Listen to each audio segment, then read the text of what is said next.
qualify for that person who couldn't do that step. So Okay. that just comes with just teaching, Okay. over Yeah. a period of time. I started teaching at a gym. So when people come to the gym, they're at a different level. Mm-hmm. Some people are just beginning. Some people have been coming a while, and then there's some of them that are better than you. So you have to teach at every level. So Right. I started, at teaching like that. Mm-hmm. So when I started teaching line dancing, it's no different. It's still movement.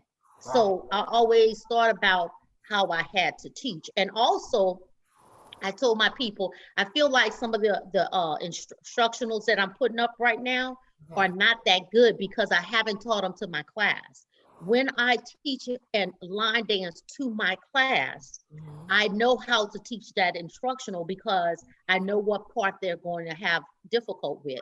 Like somebody will tell me, like you will stay on that step. It looks like you know exactly what part we're going to have trouble with. And I say, that's because I've taught it to my class. So Right. I know how to teach. My class teaches me how to teach the line dance. Right. Yeah. They're gonna let me know what part that they're gonna have trouble with, and then I figure out how to teach it to them.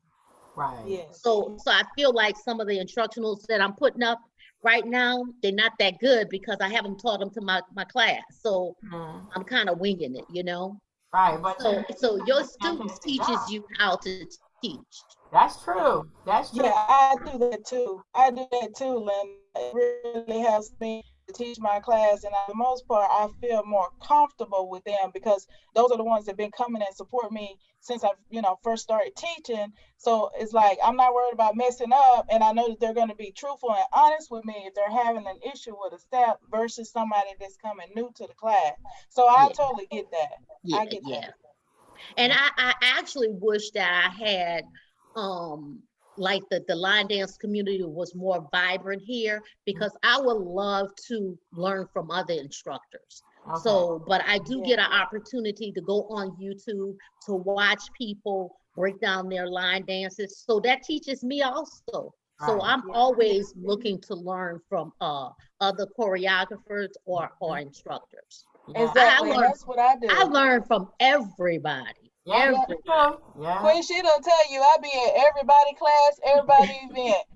If there's Yeah, line Yeah. dance, Leslie is gonna find it. yeah, yeah. But I'm always, looking to learn.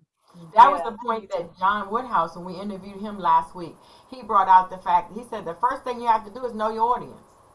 You have to know your, Yeah, yeah, like you that's said, you true. know your people. You know where you have to break that down, dance down, and you know where you could just move on. Because you say a grapevine, cross the kick, they probably know that. But when you put that little difficult step, you got to break that down. And I thought that was really good. I mean, when I worked for the federal government, I worked in Washington D.C. up on Capitol Hill, and I was a motivational speaker for the combined federal campaign. And I always had to work so hard to know my audience because if I'm talking to the executives, I need to talk one way.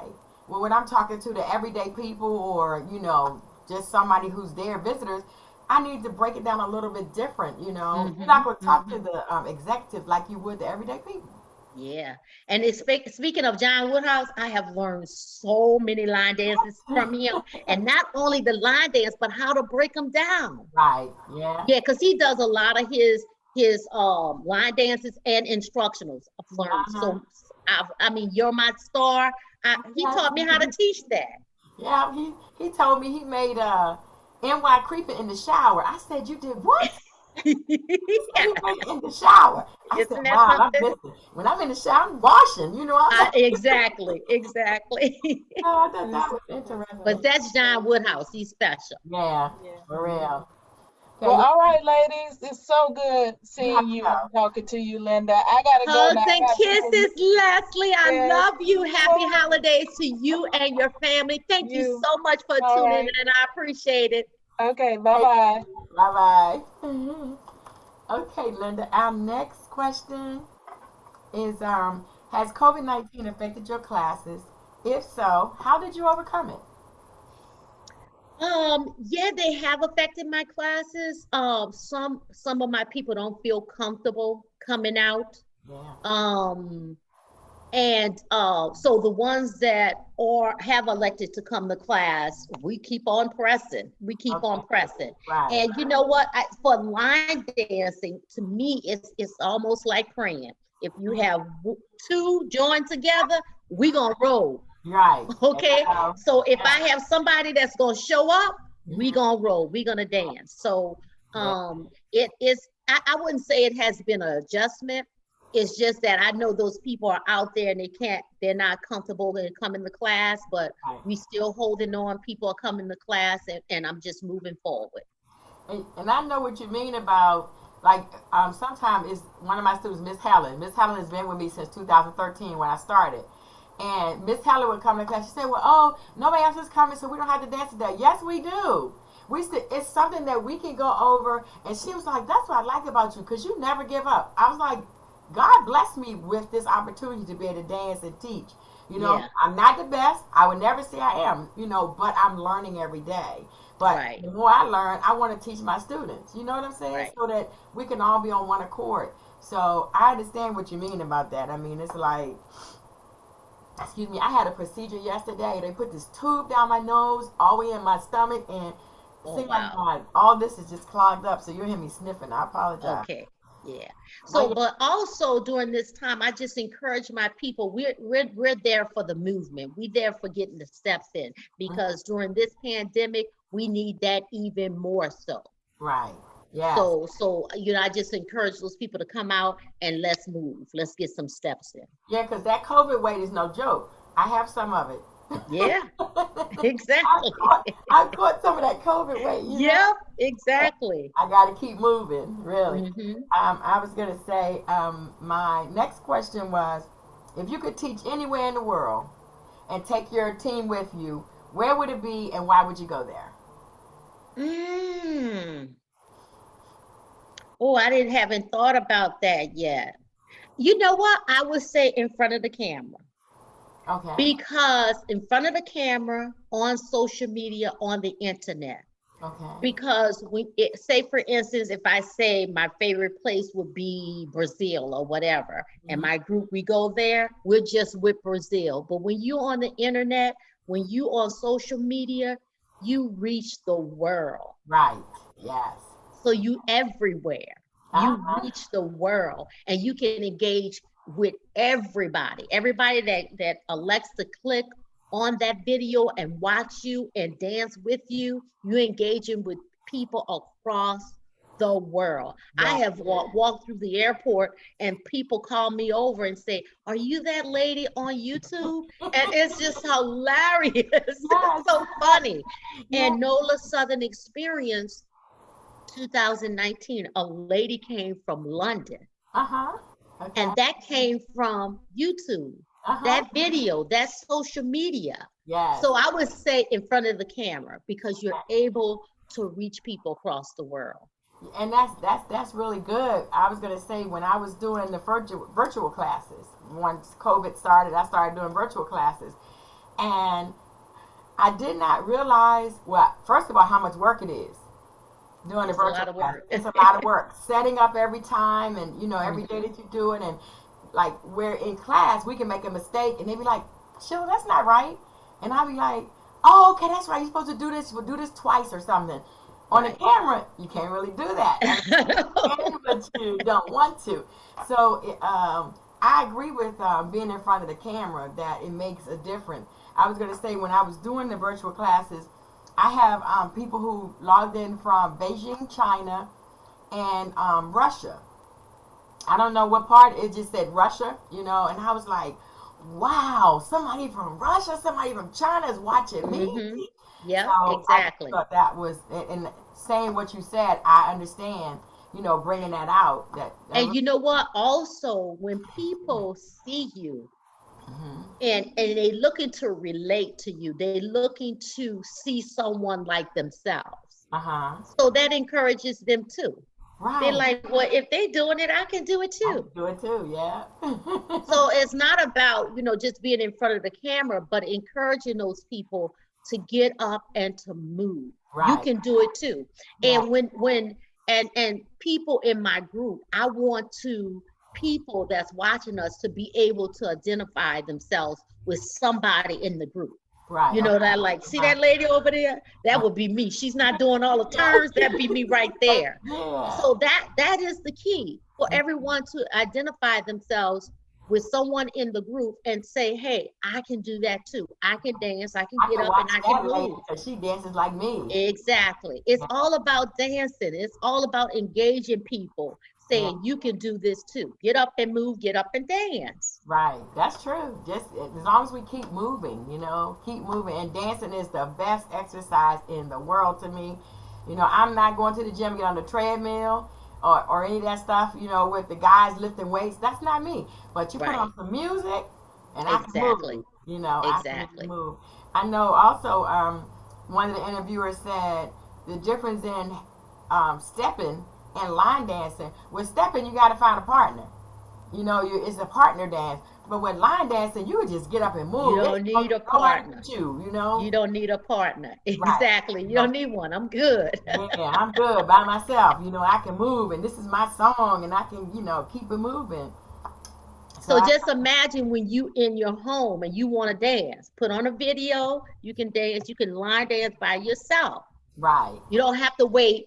I tell my husband, let's dance. He's like, girl, I'm tired. I just got off of work. Give me a break, please. I understand. So what I did too, because I have a lot of seniors and they're just not comfortable with coming out. Okay, now. So what I did was we have a group me page. So I went on my group me page and I sent them like 5 or 6 dances. I said, okay, we're off for the next 2 weeks until after New Year's. So these are dances real easy that you all could practice to get some exercise in your home.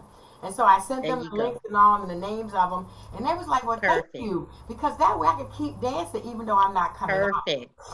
Perfect. So I thought that was really, really good, something that. And Linda, my thing is, I always pray. I pray and say, God, show me the next step. Show me what I can do better.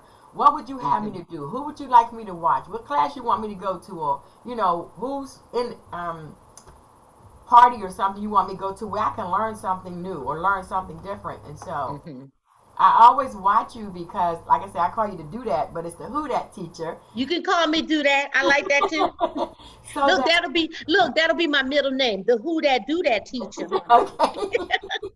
I just like the way you break the dance down. And I used to say, oh my God, you got to do it 3 times. But now I understand. Sometimes you need to do it more than 3 times. And do it until they get it. Right. Until they get it. Yeah, do it till they get it. So and you know your class, you know what they're going to have trouble with. Right. So you might have to spend a little more time with that. Yes.